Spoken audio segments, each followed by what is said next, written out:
Susan, Orlean, welcome back to Bullseye. I'm so happy to see you again. It's always so nice to see you. I'm so happy to be here. I really am. I'm glad. Okay, so as I was reading the introduction to your book, Joyride, there was a paragraph that I marked in my mind. Please have Susan read this paragraph. Would you mind reading it for me? I'd be delighted. I like reading in general, but especially if something struck you. Writing is a job, but for me, it has always seemed like a mission. I felt called, I really did, to describe ordinary life in a way that revealed its complexity and poetry, to show how rewarding it is to be open to and curious about the world, and how much joy can be found in letting yourself be surprised. I wanted to draw readers in and convince them to appreciate these stories, especially ones they might not think they'd care about or find interesting. Perhaps they would begin to look at the world in a different way, one that was full of curiosity and welcome.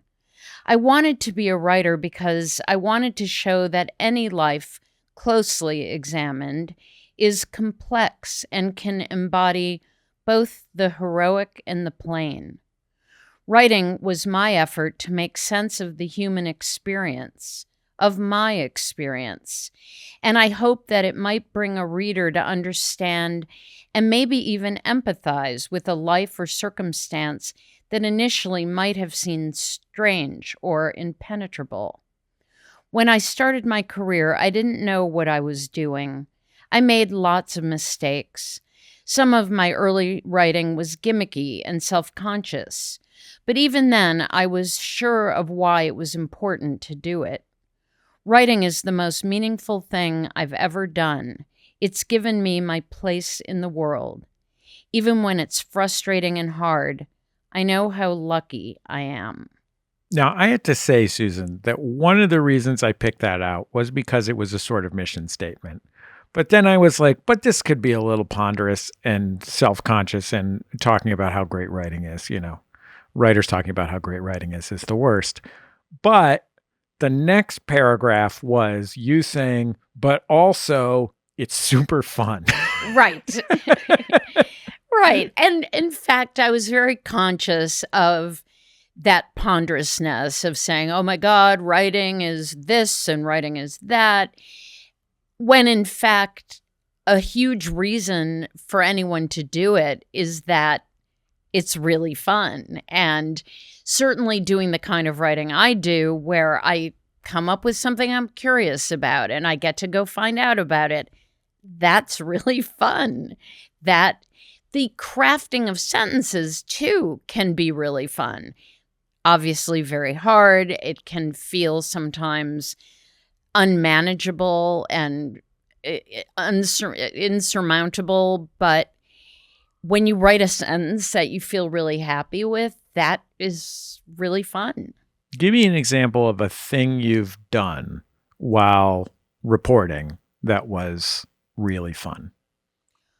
Oh gosh, so many things. I climbed Mount Fuji. I traveled with a Black gospel group down south for a couple of weeks. I hung out with backpackers in Bangkok. I wouldn't even be able to stop this list. Do you always have the expectation that it's going to be fun? I mean, like when you pitch, how does a grocery store work? Are you thinking in your head, ooh, this is going to be fun? Weirdly, the way my mind works, that seems super fun to me. I think that to me, learning about something is really fun.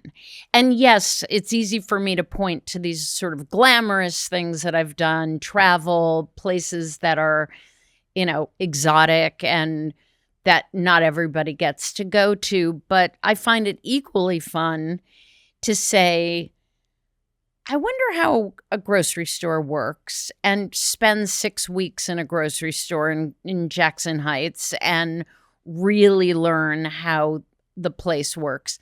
To me, that's really fun. The book is called Joyride, and when I saw the picture of you on the cover, it's little. It's like 2 inches by 3 inches or something like that. It looks like you tooling down the PCH in a Carmen Ghia or something like that. And you look a little closer and you're like, oh, this is Susan in a bumper car.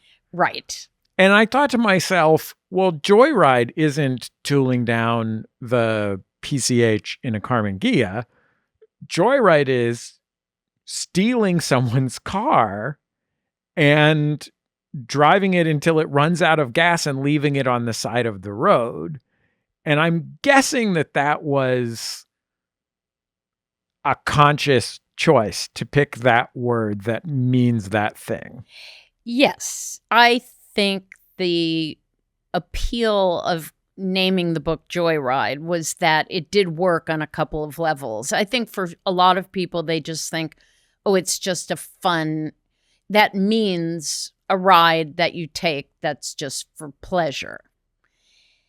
But I also had this association with the idea that you hotwire a car and go for a ride. And in a somewhat oblique way, it struck me as being what being a nonfiction writer is all about. You sort of take another life for a ride. One of the first stories that you write about in the book, and it was a piece from early in your career that I had never read, it's in the end of the book, was about a, let's say, on the line between religious awakening and cult, led by a Swami who had moved to rural Oregon near where you worked at Willamette Week in Portland. And that struck me immediately as a joyride because, you got to experience this strange thing and indeed experienced part of the euphoria of this strange thing while also getting to leave after your 8 days or whatever of reporting there. And whereas other people, were left in shambles. Right. Exactly. Yeah. And that's a perfect example of the joyride that being a reporter enables you to experience, which is you drop into these alternate universes, but you always know you're leaving. You can get very close, you can get very drawn in. And in the case of writing about Rajneeshpuram, the seduction is very clear to you. The appeal is very clear. And even the little tug of thinking, God, it would be nice to be part of this warm, happy family. But the reporter's kind of guardrail kicks in where you think, yeah, and now I have to walk away and write somewhat objectively about this place that I observed. In the case of writing about a cult, and I wrote a lot about cults when I first started my career, there were a lot of cults to write about. It was definitely kind of in the air at the time. The thing with Rajneeshpuram is it was the most sort of low impact cult. The thing that Bhagwan pitched to his followers was, you can do whatever you want. You can have as much sex as you want. You can smoke. You can drink. You can, have coffee. There are really no restrictions. It was sort of a cult of letting yourself off the hook. Yeah. Until eventually it became a cult of trying to poison an entire town. Yes. But initially. Yeah, I mean, exactly. It was the most benign seeming cult. And a lot of people who were not your typical cult joiners.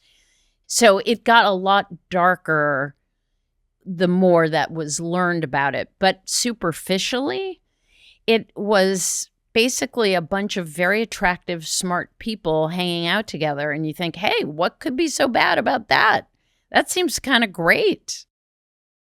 When you're writing about reporting on this story, there is a classic Susan Orlean detail in the story, which is you are in the gift shop, which a photograph of the gift shop ends up being part of what kind of it takes the story national, so to speak. But you're in this gift shop and you're looking at, books of cassette tapes of lectures on soap bubbles.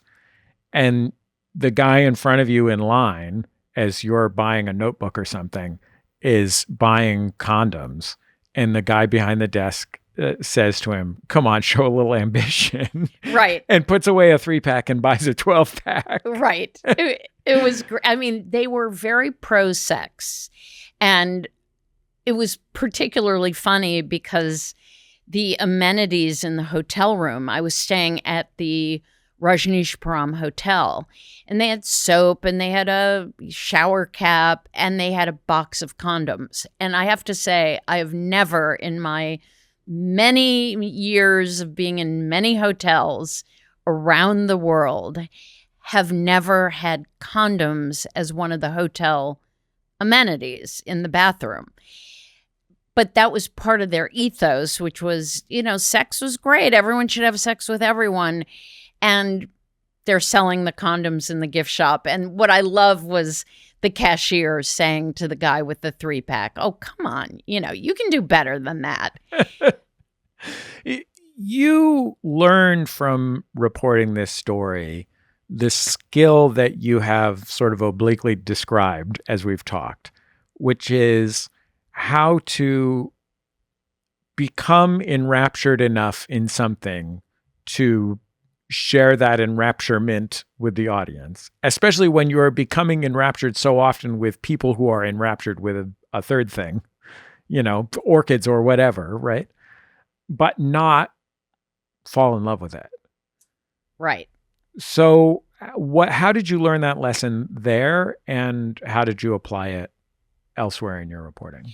It's an incredibly challenging part of being a reporter. And there are a lot of psychological, emotional, and even ethical issues that get wrapped up in this, which is the whole nature of immersion journalism, which is sort of the nature of modern nonfiction, where you're not on the sidelines. You try to go deep and you get completely internal in the subculture that you're writing about. And in order to do that, you have to suspend some amount of critical distance. That's what it's about. But you can't lose it entirely. And as I wrote about in my piece about Rajneeshpuram, I observed a few reporters who, while they were there to cover the story, suddenly said, "You know what? I think these people have a really great philosophy, and I'm staying." Like, you literally saw a guy packing up his camera. Yeah. And I said, what are you doing? And he said, "I think these people have really figured it out, and I'm not going to continue filming for CBS or whoever he was there for." And I was completely rattled, because that's fundamental to being a reporter, is there's a point at which to step back. It's not easy, because part of what you're trying to do is remain as open, as non-judgmental, as embracing as you can be. But, just pull yourself right out at the very last minute, jump back out of the fire. It's not always fun to pull yourself back out. It's a moment that can be jarring, where you have to keep saying, "Nope, I'm here as a reporter." It's reminding yourself over and over again that you're the outsider. But that is what the job is. And if you can't do that, it's not the right job for you. Part of your story of being at the New Yorker is you were in transition to becoming a staff member of the New Yorker as its editor was being fired and Tina Brown was being hired. Tina Brown, who had been the editor of Vanity Fair and was a famous magazine editor, and part of what she was famous for was being flashy and having her finger on the pulse of celebrity and things like this, which were kind of anathema to what the New Yorker was all about. It was controversial enough that I vaguely remember this controversy from when I was 12. And you list some of the things that Tina Brown did as she became editor of the New Yorker. some of them are difficult, keeping people on their wrong foot, kind of to try and get their best work out of them and stuff like that. But some of them are like, you're like, wait, there was a guy who was coming to work for 30 years and they were paying for an office for him? Right. And he never published anything? This is insane. Right. And, Tina had incredible strengths and incredible insights, and also could be at times very hard to work for, but she was also not cowed at all by these long-standing circumstances that people accepted as that's just the way we do it. I mean, I was waiting and waiting to get office space. And in the meantime, half of the offices were assigned to people who hadn't published in decades. And to be honest, as a young writer, eagerly, ready to contribute to the magazine, it really got my goat that half of the offices were occupied by, and a lot of those people didn't come in either. And you're like, I want this office, but James Thurber's skeleton is in it, right, with spider webs between his hands and his manual typewriter. Exactly. I mean, the guy whose office I ultimately took over when I got my first office there was a man named Thomas Whiteside, who wrote for the magazine in the 40s and 50s and never came into the office. I don't know if he was still alive or not, but he had this office. And Tina, to her credit, was like, yeah, no, he doesn't anymore. Maybe it harked back to a time where office space was in huge supply and offices didn't cost a lot of money, and who knows. But the reality of 1986, 1987 in New York City, and someone, one of the managing editor, said to me that it was costing the magazine $50,000 a year per office in terms of rent. Yeah. So it was just money going out the door. And at that time, before Condé Nast owned The New Yorker, it was owned by a family, the Fleischmans, who loved the magazine and underwrote any cost. And they didn't have a budget, as far as I know. So there was nobody going, oh, we're spending like $500,000 a year on offices for people who don't come. That it just wasn't an issue. Here's the thing, as the New Yorker was in turmoil and you were becoming a staff member and it was being run by Tina Brown, a woman who was,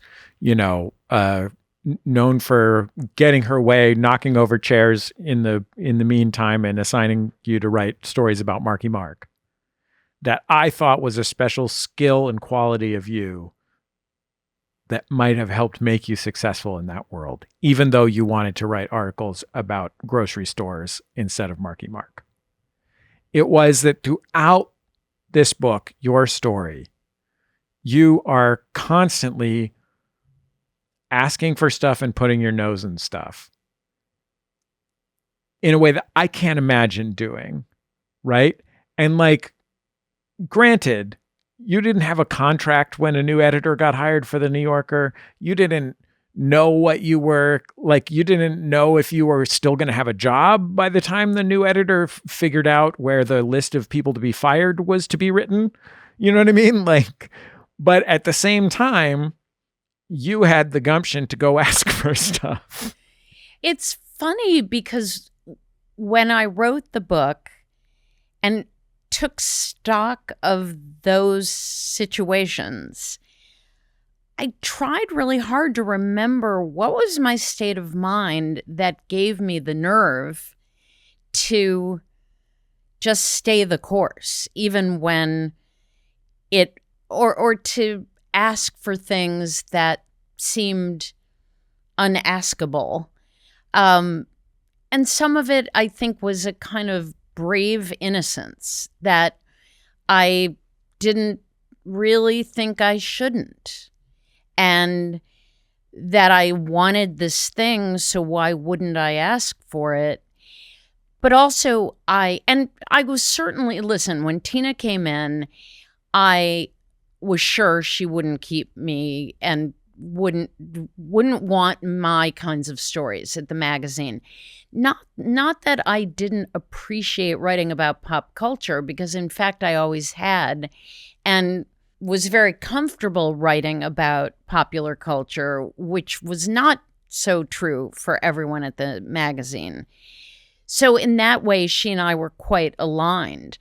But I also had done these stories that were her idea of the worst possible idea for a story. She had literally, in an editorial meeting, listed a story you had written as the type of story we will not be doing. Exactly. And I remember when I heard this, I thought, well, I guess that my goose is cooked. Which one? I remember there were two examples. The other one was something someone else wrote about grain. Yes. A multi-part series about grain. Right. And it was my grocery store story. And she had said, this is an example of what we will not be doing in the New Yorker from here on out. To her credit, over time, she came to understand that I could take a fairly ordinary subject and bring it to life and make it compelling and interesting. But her initial reaction is, why would you write a story about a grocery store? And in time, I sort of persuaded her that there are great stories to be done that from the surface seem very ordinary and very unexceptional, and how could they be interesting? I mean, if there is anything that is fundamental to the identity of Susan Orlean, it's not being from Cleveland. It's not even being Jewish, right? Not being a redhead, not being small. Like, the fundamental element, as I see it, is this weird, bonkers confidence that you could just show up somewhere and figure out what's interesting about it. I gotta say, I can't see how else you could define what I've done. And it's not that I'm opposed entirely to ever writing a story that actually has a plot, that actually has a narrative arc. It's not that at all. It's the appeal to me of learning about another reality, whatever that reality may be. And it can be something that seems utterly ordinary, like a 10-year-old suburban kid, which in fact turns into the most exotic, fascinating world because we think we know it, but in fact we don't, particularly once you're an adult. And it took time to kind of ease Tina over to the idea that I could pull off those stories. And in general, I would say she was still wary of that unless she was completely confident that the writer could pull it off. Because the truth is, those are a lot harder than a story that has an obvious narrative. I mean, the thing of it is that you're not talking about transforming something into something worth paying attention to through the virtuosity of your writing necessarily. Like, the thing that you're a virtuosic writer, but the thing that you are describing and describe in the book is being a sort of virtuosic noticer, that you are paying really close attention to when something interesting happens, even if it's someone swapping a box of 3 condoms for a box of 12 condoms. Right, which who would deny that that is very interesting, and it's a whole little story in itself. And that's the thing that, and I agree that being a crafter of beautiful sentences is a skill, but you have to notice interesting things to make those sentences worth writing. Quite often, what appears to be a very beautiful sentence turns on the fact that it's delivering a piece of information that's genuinely interesting or funny or surprising or acute, that, it's something so specific that you see the world differently now that you know it. And that's why I feel like being a good noticer, being a good reporter is maybe more than half the battle. That it's necessary to write beautiful sentences, but it's not sufficient. You need to be a nonfiction writer at a certain level. You have to be very good at finding the most interesting information, the most salient details, the oddest facts, the surprising moment, the bit of dialogue that captures a personality. That's the stuff that you need. And then the assembling of it has to be done really beautifully and artfully, but you've got to have the raw material. I only ever took one journalism class in my life, and it was when I was in high school. It was at San Francisco State. My high school was on the campus of San Francisco State, and it was like the newspaper class. And I took it because the professor of this class, a man named Austin Longscott, was very close with my mom when he had worked in the Washington Post and my mom lived in Washington, D.C. And he was a real journalism genius. And I remember the day when he was talking about stories. And I remember thinking, like, well, if the newspaper is supposed to write what's important, why is it being a story important to that, whether or not it's important? Like, why does it have to have a beginning, a middle, and an end if we're writing about what matters? So we should just be ranking things on how much they matter, right? Right. And the kind of writing that you do often in its genre is about narrative.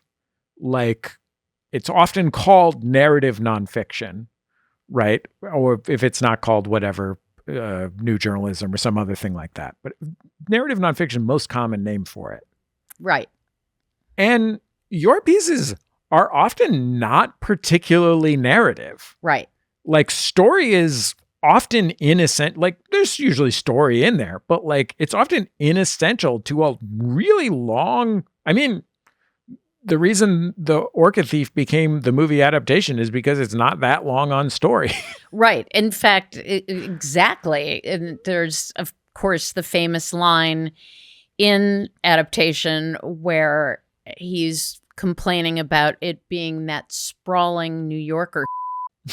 And I remember being both simultaneously proud and humiliated. But to me, there is always one narrative, and that is my curiosity about something. And that does not mean there's a beginning, a middle, and an end, but there's a forward movement, which is, I want to learn about something. I begin learning about it. I begin wondering why it felt important to learn about it, and then I've learned it. And while that may seem like a rather small loop, it's enough to say, I want to learn about the world. And this is a particular element of the world that I don't understand, and I want to learn about it. And now I'm going to learn about it. And now I'm going to teach you what I've learned. So that always exists as an engine in the story. And that certainly doesn't fit narrative as we look at a crime story or a story that has an explicit movement from point A to point Z. It's not The Moth or This American Life where it's about, here's an anecdote, here's a little thought about it, here's an anecdote, here's a little thought about it, here's an anecdote, here's a little thought about it. This is what it all adds up to. Right. Right. And there's no mean, it's interesting because I just re-recorded the audiobook for The Orchid Thief, and I hadn't read the book in years and years and years. It came out 25 years ago, and I don't reread it. It was fascinating to me to read it now with some distance and feel that it really was the only narrative in it was me saying, why would anyone care about orchids? Right. And that was the story. And it was, you think, well, that's not a very compelling narrative, except then you think, well, it kind of is. I mean, the book is in some ways defined by the fact that you had reported a New Yorker story on this swamp-based orchid heist. But by the time you got a book contract to write a book about it, the guy who had perpetrated this swamp heist had just gotten a different job. Right. And, when I showed up there and he said, yeah, I got fired from the nursery and I gave away all my orchids and I'm doing an online porn site. And I was like, wait, what? No, you don't understand. You're like, no, you're supposed to be, let's work on one last job, yeah, please. It was literally, and yet the funny thing, and this is the marvelous thing about writing nonfiction, is the truth is the truth. And he was a serial monogamist. He fell passionately in love with things and then passionately out of love.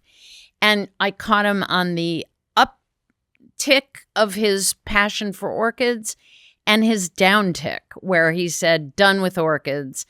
And he had already told me about all of the different things that he'd fallen in love with in his life and then given up. So it became a book about passion. And in fact, the working title was Passion, because it really wasn't about orchids. It was about the way you can fall madly in love with something, feel that it defines your life, but then you also have the potential to fall out of love with that thing. Susan Orlean.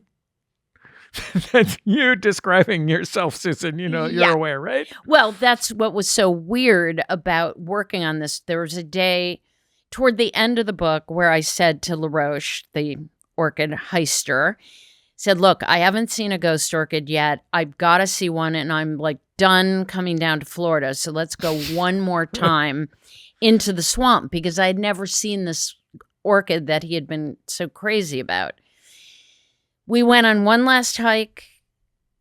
As we're in the swamp, up to our armpits in this black water with the potential for alligators and snakes, and it was like so creepy, and I thought, like, oh my God. And I'm looking at LaRoche and thinking, what kind of idiot would go hiking through a swamp for some dumb little flower? And I kind of looked around. I thought, all right, there are two people here. It dawned on me in a huge way that he and I had seen us as antagonists, much of the work on the book, because he meant to be an antagonist, that we had the exact same kind of cycle in our lives, that I fall in love with a story.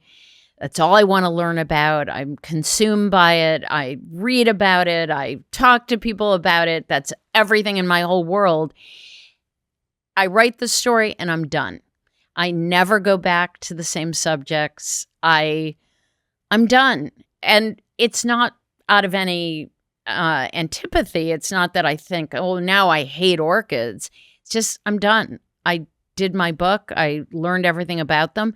Other people might think, how weird. You just spent 5 years completely consumed by orchids and you have no remaining interest. And they're like, no, I'm on to, libraries now, or German Shepherds. I mean, why would I want to go back to that? I'm moved on. And that was the uncanny moment, being in the swamp with LaRoche and thinking, he's here. in these very unsavory circumstances looking for a flower. I'm here in the same exact circumstances looking for a story, and there's really no difference. As someone who has spent a career writing about other people, even in pieces where you use the first person, you're always writing about other people more than yourself. Was it hard to just turn the lens on yourself? Very hard.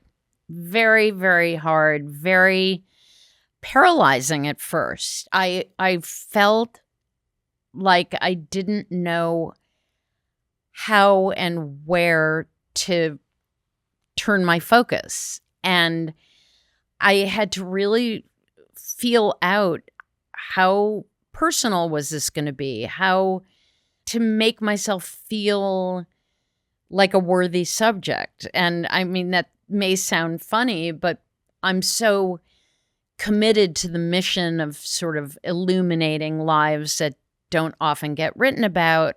I found it hard to justify writing about myself on those same terms. I thought, who cares about a journalist, living in LA, kind of having a comfortable life. But most of all, it was that sense of, how do I address myself as a subject? And it took quite a while of sort of playing around till I felt I could get the voice right. You just casually mention in your book, Joyride, that you had a Camaro in college. I sure did. Will you tell me about your Camaro? Oh, yeah. In fact, I feel sad that I don't still have it. They don't have it in your archive at Columbia? Yeah, really. They would probably keep it. I had an olive green Camaro. It was really a totally boss car. I shared it with my brother and sister. Somehow we figured that we would be able to share a car, which made no sense. But my sister and I ended up my sister was in graduate school in Ann Arbor when I was in college. So we actually shared it there very nicely. But it was a really sexy car. It was a great car, and I really would kill to still have it. I don't know why we ever sold it, but at some point we moved on to another more, like, I think I got a Rabbit or something instead, which is so sad. And my son is an incredible gearhead.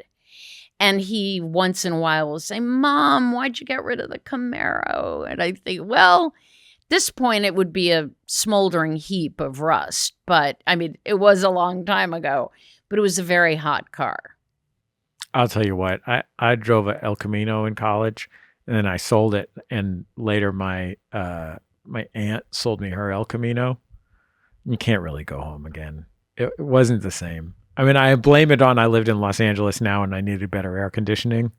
It was just too hard to drive on the freeway in an Elco. But yeah, it's a vibe. It's not just a vehicle; it's a vibe. Yeah, and certainly at the time that I had it, I mean, I think they still make Camaros, but they're not the same. Or whatever more recent iteration of them, they're not the same. But I drove it across country. I actually, when I moved from Ann Arbor to Portland, Oregon, I moved in my Camaro and drove it across country. So it was definitely the car of my heart. And sadly, at some point, I think I probably thought, I need something more practical. I don't know why. It's not like I needed to haul like lumber. I just You could have been swerving into like a red zone in front of the New Yorker office, throwing it into park in front of a fire hydrant and walking nonchalantly in. I know. Sadly, I gave up that opportunity, but and it's very funny because my dad was a real car buff. He was really into cars. And for him, the greatest thrill was when we each turned 16 and he could come up with cars to buy for us, which of course was very generous, but also it fulfilled his desire to like get us cool cars. So we were very lucky to have a dad who was a car buff. I mean, Susan, it's not a joyride if you don't leave it on the side of the road with no gas left. Exactly. And sadly, I think I have some pictures of me in the Camaro, which would have made a good picture for the cover. But I love this bumper car. And most of all, I love the expression on my face because I don't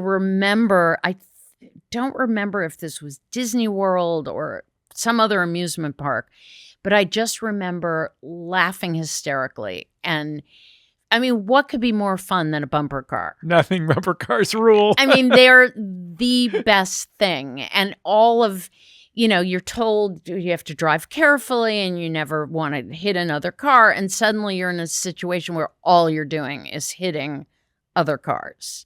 Absolute pure joy. Well, Susan Orlean, I'm so grateful for your time. I'm always happy to see you. And thanks for this wonderful book. I had such a great time reading it. Thank you so much. This is my joy.